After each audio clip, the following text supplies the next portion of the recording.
안녕하세요. 책수저 채유 이채유입니다. 오늘은 일상에서 투영된 자아 성찰과 지혜의 에세이 가기찬 수필집 중에서 제목으로 달고 있는 애인과 산다 이 한 대목을 소개를 드릴까 합니다. 이든북에서 출간해 냈고요. 가기천 수필가께서는 충남 서산 출생이십니다. 수필 전문지 에세이포레로 등단을 하셨고 1966년 대한일보 새봄 글 공모에 호떡과 병아리가 당선이 되셨어요. 1967년 서산문학동인 청기와 황인부락으로 회원활동을 해오셨고 중도일보에 가기천이 띄우는 아버지의 편지를 2006년에 그리고 새설은 2010년 시사 에세이 2011년부터 2012년까지 그리고 서산타임즈의 가기천의 고향 서정을 2011년부터 2016년까지 가기천의 일각일각 2017년부터 2022년 현재까지 그리고 디트뉴스 24의 가기천의 확대경을 2013년부터 현재까지 쓰고 계십니다. 그리고 한국문인협회 회원으로 대전문인협회 이사로 대전수필문학회 부회장으로 태백문학회 회원으로 국제시사랑협회 이사로 활동을 하고 계십니다. 수필집으로는 사탕의 용도 그리고 애인과 산다 두 권을 집필하셨고요. 산문집 스산을 보고 서산을 쓰다 2인 공저로 집필을 해내셨습니다. 그리고 수상은 대전문인협회 올해의 작가상, 에세이포레 작품상, 자랑스런 서산인상을 수상하셨습니다. 서문을 소개해 드릴까요? 들어가는 말로 고양이라도 그렸는가? 호랑이를 그리려다 고양이를 그릴지라도 열심히 살자. 신혼여행 중 아내에게 한 약속이자 다짐이었습니다. 어느덧 반세기 가까운 세월이 쌓였습니다. 호랑이를 그리려고 얼마나 노력했는가? 과연 그렸는가? 고양이라도 그렸는가? 물음표의 연속입니다. 평가를 더 많은 시간 뒤로 미루어야 할까요? 미룸. 아직 스스로 만족할 만한 점수는 주지 못하고 있는가 합니다. 인생은 선택하는 과정입니다. 선택에 이르기까지 많은 고민과 망설임이 따릅니다.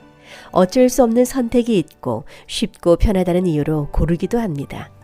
선택은 단순하고 일회성인 것이 있습니다. 일생을 좌우할 만한 묵직한 것도 있습니다. 제일 묵직한 것은 직업 선택과 결혼이겠지요.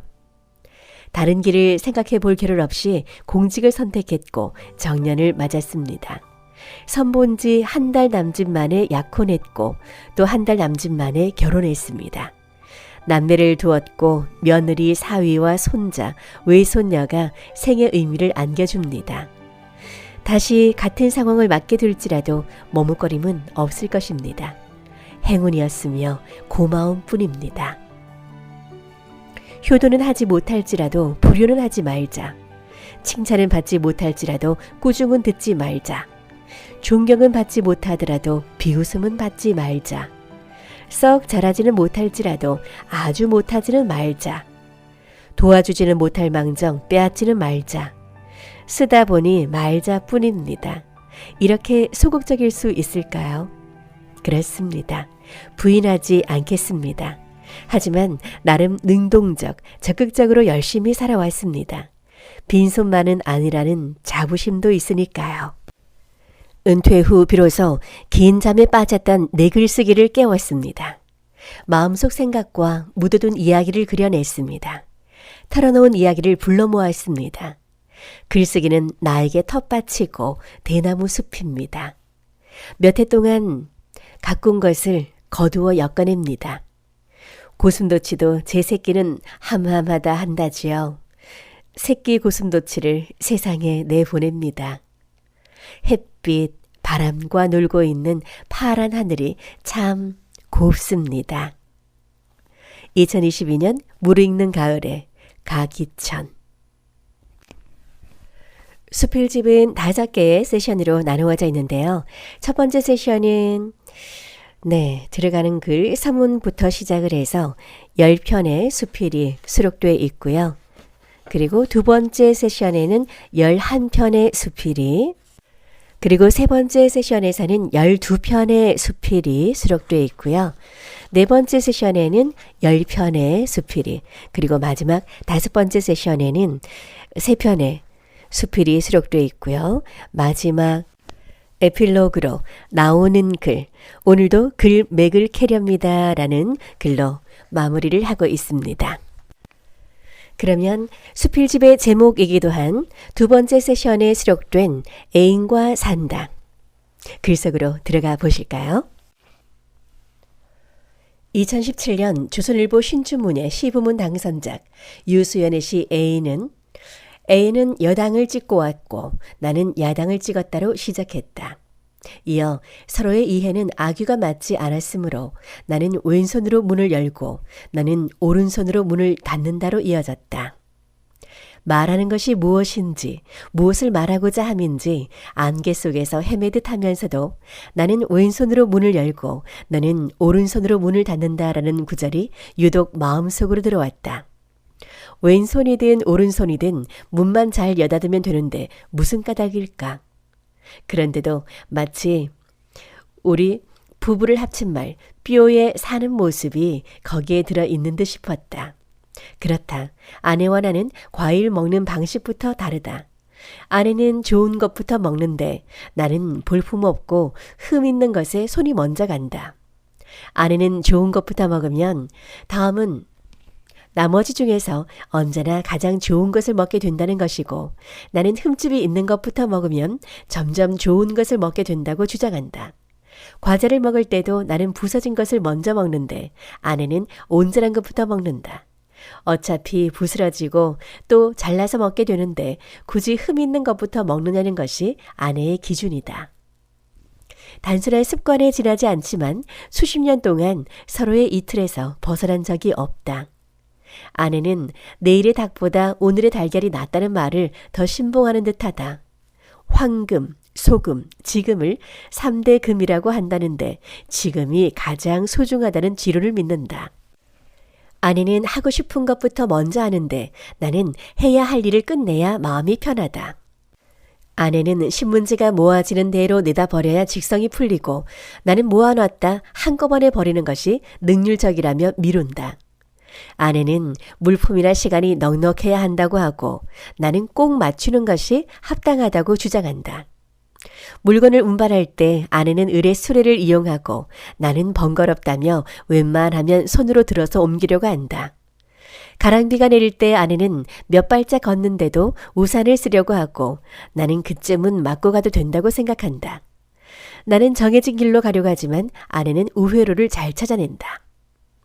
아내는 묵묵하고 꾸준하게 무엇이든 해보려 하지만 나는 효율적으로 실현 가능한 방법을 찾으려 한다. 아내는 복잡한 일을 단순하게 처리하고 나는 단순한 일도 복잡하게 생각하는 편이다. 소 잡는 데 쓰는 칼을 닭 잡는 데 쓰는 것은 맞지 않다고 생각하는 나와는 달리 아내는 무엇이든 필요하다면 어느 칼이든 사용하는 것이 맞는다고 여긴다. 죽이 맞는 것도 많다. 서로 왜라는 말은 거의 하지 않는다. 아내가 공직에서 정년을 10여 년 남기고 그만 다니고 싶어서 라며 호련히 명예퇴직을 할 때도 왜냐고 묻지 않았다. 퇴직하는 날 아내에게 쓴 편지가 MBC 여성시대에 방송되었다. 아내도 웬만한 일은 왜냐며 내게 묻지 않는다. 누가 먼저 제의했는지 기억조차 희미한데 계룡대로변에 3층 건물을 짓는데도 왜가 없이 진행됐다. 무리하게 자금을 끌어댄 데다 IMF 사태까지 겹쳐 고금리 이자 부담, 들어오지 않는 월세에 날려버리다시피 했지만 왜 나 때문에는 없었다. 내 것이 아니면 모두 남의 것이라는 인식은 하나다.